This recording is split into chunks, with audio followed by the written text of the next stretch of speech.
Welcome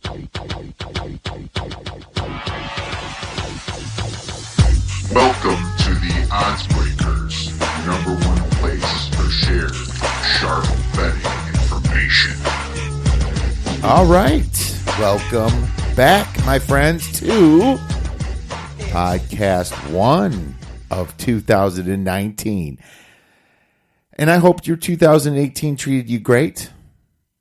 And I hope your 2019 treats you better. I'm your host, Kiev O'Neil. You can tweet me at The Public Dog, and you can tweet us at The Odds Breakers.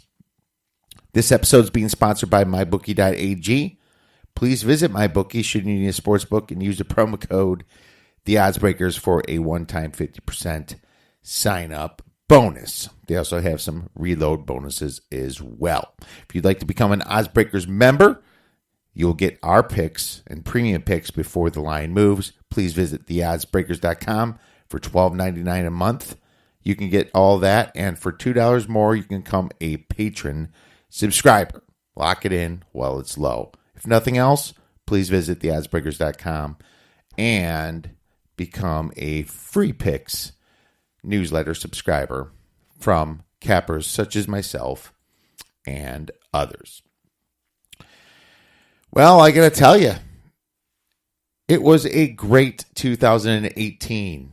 We killed it in college basketball, 76% in March Madness. We're at about 56% in college football and 50.5%, I think, last time I checked, 50.5% in NFL. But we're actually barely profitable there. Normally you have to be at 52.5% to be profitable, but some of our larger bets on the more premium plays came through. When I was preparing for this podcast, I wanted to talk a little bit about how I became the greatest basketball player of all time in 2016. But instead, we're going to just go over a little bit of college football and some NFL. You suck! Before we get into our plays, I just want to recap a little bit of those January 1st bowls. As you know, we were on the Iowa play. Now, Iowa won the game outright, but they should have lost that game by between 3 and 6 points. Not by 7, where we took the spread, but they should have lost that game. Texas A&M dropped a simple touchdown catch, gave it to them. Texas A&M had some just dumb stuff happen in the game. I thought there were some bad play calls. I actually believe that Texas A&M was the better team, but that is why you sprinkle the money line on your plays. Kentucky, they outright beat Penn State. We lost this one, and they deserved it. We deserved to lose it, I guess, because Penn State didn't play what I thought, as good as I thought they were. But you got to give Kentucky credit because they are the better team. They are poised. Penn State kicks the field goal with 4 minutes left when they can't stop the run against Kentucky, and they don't even get the ball back. They could have went for it on fourth down. I think they're on the 6-yard line, 4th and goal, score the touchdown, and then put all the pressure on Kentucky. But when your defense can't stop the run, you go for it because that's all you got there. Kentucky was the better team. Snell was running all over them, and man, they definitely surprised me. I'm really shocked that Kentucky is that good of a team, and congrats to them. That's the best Kentucky team I have ever seen. As far as Ohio State, that really did not work out for us. The opposite happened. We said to take Washington in the first half and Ohio State in the second half, when you should have taken Ohio State in the first half and Washington in the second half. But if you looked at all the numbers all year, everything said to take Washington in the first half and then fade Washington in the second half. So it was just one of those games. Ohio State jumped out to too big of a lead and just kind of relaxed and let them back. By the end, they were kind of back in the game, but Ohio State still pretty much had control of it. It was just typical Urban Meyer crap. So congrats to Ohio State for winning that game. I will tell you, though, the refs started throwing the penalties on Ohio State's defensive backs the whole second half. And I guess if you're a Washington fan, you ask, where was that the first half? I've asked that a little bit myself.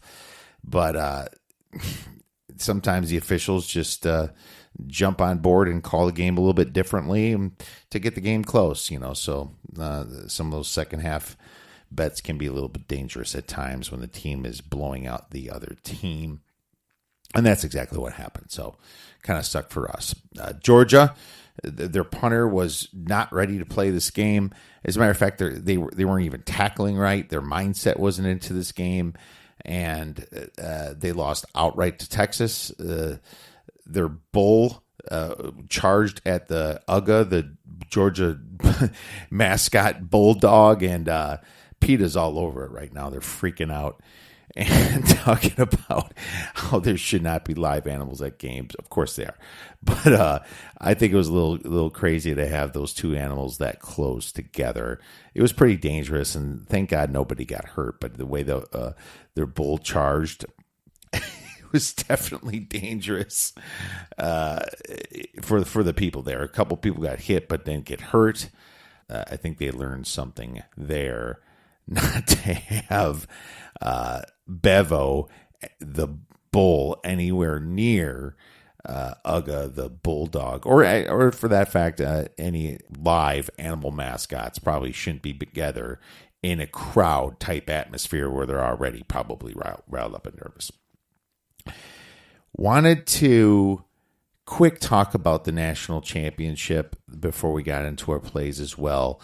Now, we all know Clemson and Alabama was the best two teams all year, both 14-0. And, some people are now saying that, oh, geez, we didn't even need 4 teams this year. Why talk about making it 8? We could have had 2. Just hold on a second here.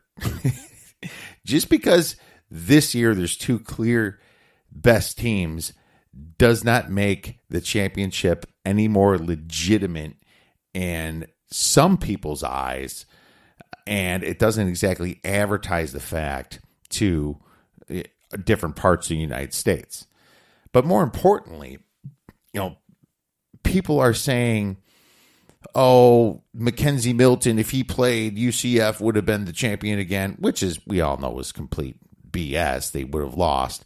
But the fact that they don't get a chance at it illegitimizes the real national champion, okay? It makes it more legit for Clemson and for Alabama to be able to take any questions out. And that's what you saw the year before, how Auburn lost to Central Florida and everybody's freaking out. It would have been better for Bama for them just to smoke them. And then you have some people that come and say, well, what if the fluke game happened and number 1 Alabama, which is really the best team, lost to number 8 Central Florida? It's because it was a fluky game, bad calls, ball was bouncing wrong, tornado went through, whatever. Well, if that's the case, wasn't it a fluke that Ohio State lost by 29 points to Purdue and that cost them the playoffs? I mean, what about that fluke? I mean, that's more fluky than anything, and it's just regular season. At least if a number 1 team loses to a number 8 team, it's a little bit less of a fluke because they're undefeated and they're still the number freaking 8 team.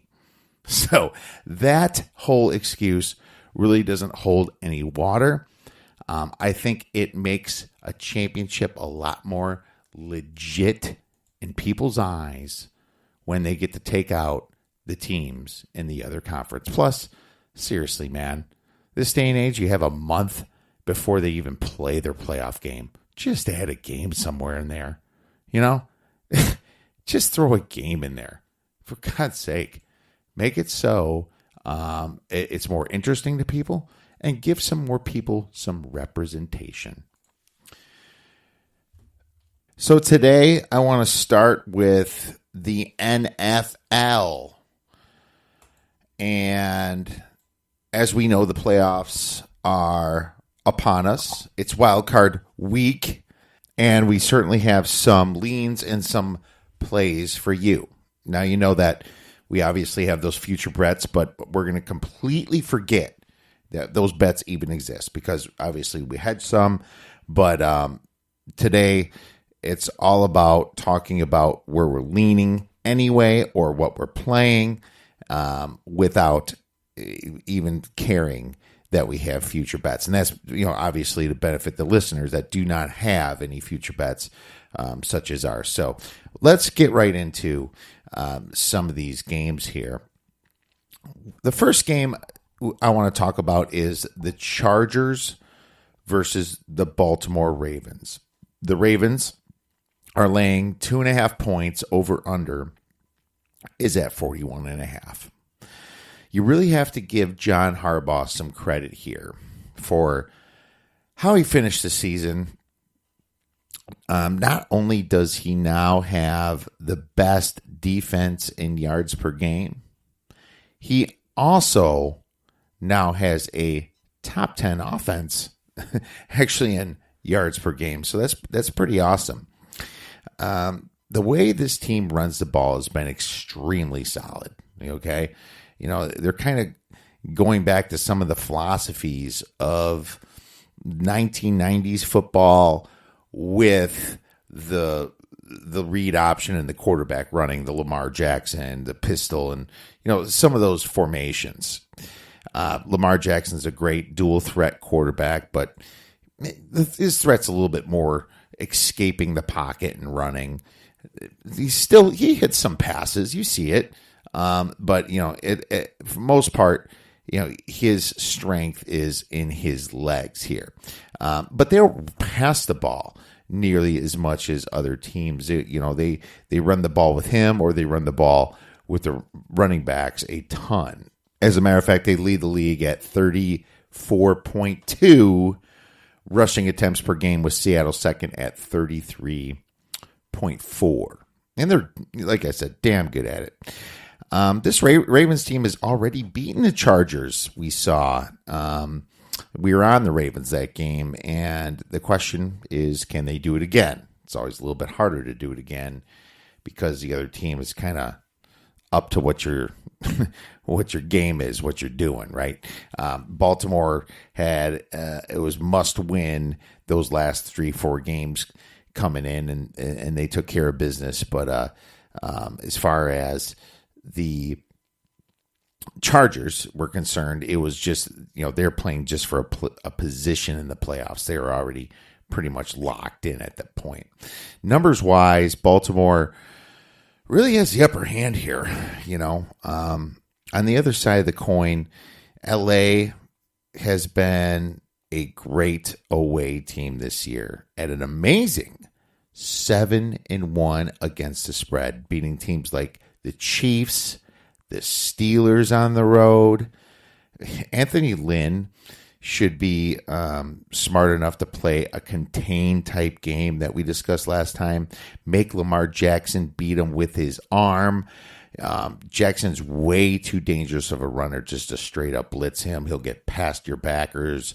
And, instead of a 3-yard pickup, it could be a 15-plus yard pickup. So they have to play contained, some zone, maybe double up on Brown a little bit. But, in saying that, I don't trust Lynn enough to do the right thing.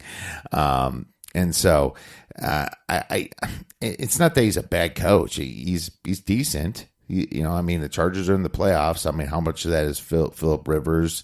How much is Lynn? Hard to say. I think the jury's more out on Lynn. I don't think he's a bad coach. I just don't know enough about him to make those moves. Like if you're playing, if it's not the playoffs and you're playing Andy Reid, you're going to trust him to play the proper game plan and defense. You're going to trust a guy like, of course, Belichick. You're going to trust Doug Peterson. Some proven coaches out there. Just not sure about the Chargers yet, but I do not trust Lamar Jackson to not turn the ball over either. Okay. See, Lamar Jackson is a bit turnover prone. My numbers have this game